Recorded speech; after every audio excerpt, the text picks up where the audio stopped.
بسم اللہ الرحمن الرحیم۔ محترم سامعین و ناظرین، السلام علیکم ورحمۃ اللہ وبرکاتہ۔ امید ہے آپ اللہ تعالیٰ کے فضل و کرم سے خیریت سے ہوں گے۔ اللہ تعالیٰ آپ کو، آپ کے اہل خانہ کو ہمیشہ اپنے حفظ و امان میں رکھے، آمین۔ راہ ہدایت و نجات کے سلسلے کا ولاگ القرآن و حدیث پیش کرنے جا رہا ہوں۔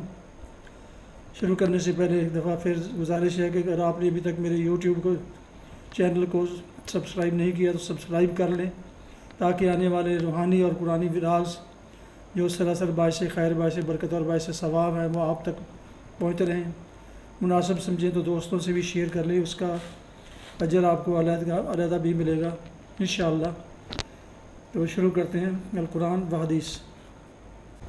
اعوذ باللہ من الشیطان الرجیم، بسم اللہ الرحمن الرحیم۔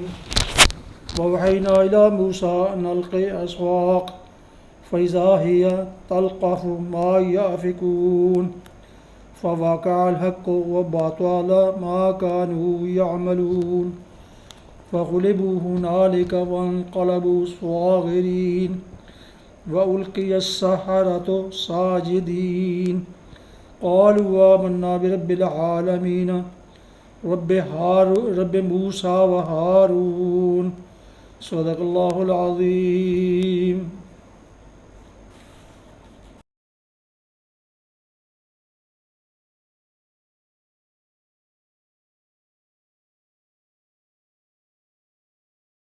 سورہ الاعراف کی آیات 117 تا 122 کی تلاوت سماعت فرمائی۔ اب اس کا اردو ترجمہ پیش کرتا ہوں۔ وَأَوْحَيْنَا إِلَىٰ مُوسَىٰ أَنْ أَلْقِ عَصَاكَ، ہم نے موسیٰ کو اشارہ کیا کہ پھینک اپنا عصا۔ اس کا پھینکنا تھا کہ آن کی آر میں وہ ان کے اس جھوٹے طلسم کو نکلتا چلا گیا۔ اس طرح جو حق تھا وہ حق ثابت ہوا، اور جو کچھ انہوں نے بنا رکھا تھا وہ باطل ہو کر رہ گیا۔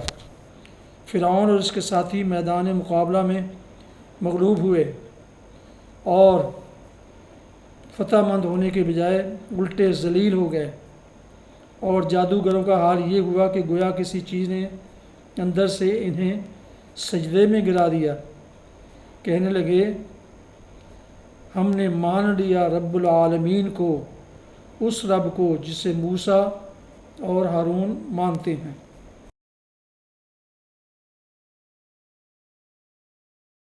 تلاوت کی گئی آیات مبارکہ کی تفسیر بیان کرتا ہے۔ اس کا پھینکنا تھا کہ آن کی آن میں وہ ان کے اس جھوٹے طلسم کو نگلتا چلا گیا۔ یہ گمان کرنا صحیح نہیں ہے کہ عصا ان لاٹھیوں اور رسیوں کو نگل گیا جو جادوگروں نے پھینکی تھیں، اور سانپ اور اژدہے بنی نظر آ رہی تھیں۔ قرآن جو کچھ کہہ رہا ہے وہ یہ ہے کہ عصا نے سانپ بن کر ان کے اس طلسم فریب کو نگلنا شروع کر دیا جو انہوں نے تیار کیا تھا۔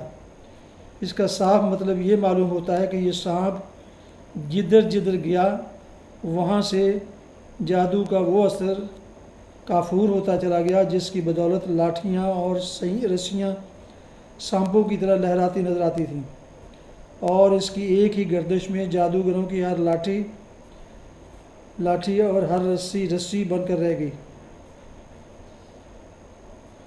کہنے لگے، ہم نے مان لیا رب العالمین کو، اس رب کو جسے موسیٰ اور ہارون مانتے ہیں۔ اس طرح اللہ تعالیٰ نے فرعونیوں کی چال کو الٹا انہی پر پلٹ دیا۔ انہوں نے تمام ملک کے ماہر جادوگروں کو بلا کر منظر عام پر اس لیے مظاہرہ کرایا تھا کہ عوام الناس کو حضرت موسیٰ علیہ السلام کے جادوگر ہونے کا یقین دلائیں یا کم از کم شک ہی میں ڈال دیں۔ لیکن اس مقابلہ میں شکست کھانے کے بعد ان کے اپنے بلائے ہوئے ماہرین فن نے بالاتفاق فیصلہ کر دیا کہ حضرت موسیٰ علیہ السلام جو چیز پیش کر رہے ہیں وہ ہرگز جادو نہیں ہے، بلکہ یقیناً رب العالمین کی طاقت کا کرشمہ ہے، جس کے آگے کسی جادو کا زور نہیں چل سکتا۔ ظاہر ہے کہ جادوگر خود جادوگروں سے بڑھ کر اور خود جادوگروں سے بڑھ کر اور کون جان سکتا تھا پس جب انہوں نے عملی تجربے اور آزمائش کے بعد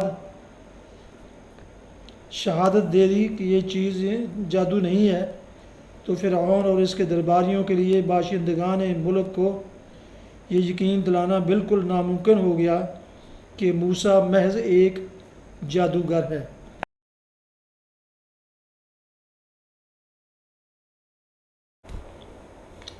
حدیث مبارکہ،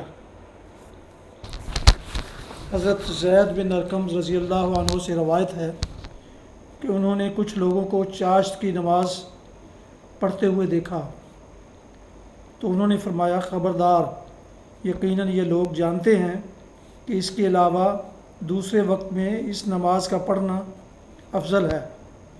بے شک رسول اللہ صلی اللہ علیہ وسلم نے فرمایا ہے، رجوع کرنے والوں یعنی اوابین کی نماز اس وقت ہے جب گرمی کی شدت سے اونٹوں کے بچوں کے پاؤں جلیں۔ صحیح مسلم کتاب صلاۃ المسافرین، حدیث نمبر 748۔ فوائد، اس سے ان لوگوں کی تائید ہوتی ہے جو کہتے ہیں کہ چاشت کی نماز اشراق کی نماز سے مختلف ہے۔ اشراق کی نماز سورج کے ایک نیزے کے برابر بلند ہونے پر پڑھ لینی چاہیے، جبکہ چاشت کی نماز اس وقت ہے جب سورج کی حرارت سے جانوروں کے پیروں کو تکلیف اور جلن ہو۔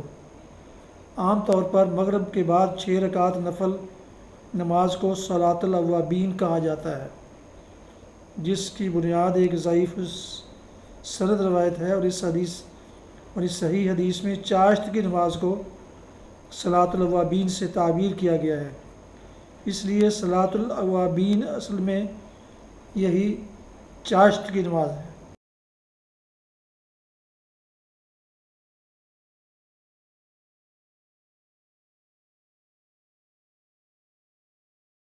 ابھی آپ سن رہے تھے اور دیکھ رہے تھے راہ ہدایت و نجات کے سلسلے کا ولاگ القرآن و حدیث، جس میں آج سورہ الاعراف کی آیات 117 تا 122 کی تلاوت، ترجمہ اور تفسیر بیان کی گئی۔ اس کے علاوہ ایک حدیث مبارکہ بھی آپ کی خدمت میں پیش کی گئی۔ ختم کرنے سے پہلے ایک دفعہ پھر گزارش ہے کہ اگر آپ نے ابھی تک میرے یوٹیوب چینل کو سبسکرائب نہیں کیا تو سبسکرائب کر کے، لائک کر کے، بیل آئیکن کو ضرور پریس کر لیں، تاکہ آنے والے ایسے روحانی قرآنی ولاگز جو سراسر باعث خیر، باعث برکت اور باعث ثواب ہیں، وہ نہ صرف آپ بلکہ اور دوستوں اور اعزاء و اقارب کو بھی پہنچتے رہیں، باقاعدہ اور بروقت پہنچتے رہیں۔ اس سے اپنے علاوہ دوسرے دوستوں، عزیزوں اور عزیز و اقارب کو ضرور فارورڈ کیجیے، اس کا یقیناً آپ کو مزید اجر ملے گا، ثواب ملے گا۔ اللہ تعالیٰ آپ کا حامی و ناصر، اللہ تعالیٰ آپ کو، آپ کے خانہ کو ہمیشہ اپنے حفظ و امان میں رکھے، آمین۔ اپنا بہت خیال رکھیے گا، اپنی دعاؤں میں پاک وطن، والدین، آباء و اجداد، اعزاء و اقارب، دوستوں کے علاوہ اس ناچیز کو بھی ان میں شامل فرمائیں تو انتہائی شکر گزار ہوں گا۔ اللہ تعالیٰ آپ کو خوش رکھے، آباد رکھے، شاد باد رکھے۔ السلام علیکم ورحمۃ اللہ وبرکاتہ۔ پاکستان زندہ باد۔ اللہ حافظ۔